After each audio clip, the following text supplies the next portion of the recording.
Hey everybody, it's Mark the Lost Traveler, and it's train time.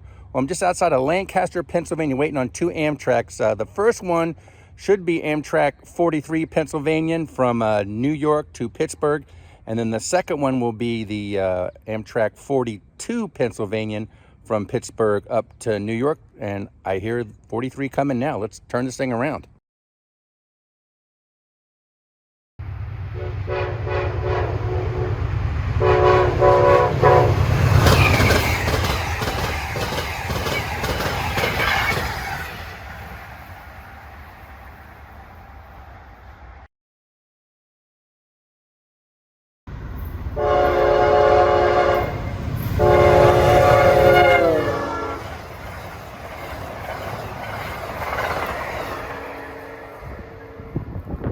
Woo, those trains were flying. 43 came by here, probably about 105 miles an hour.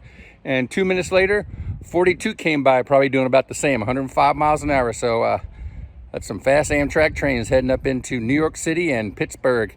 And on that note, travelers saying, see you by the rails.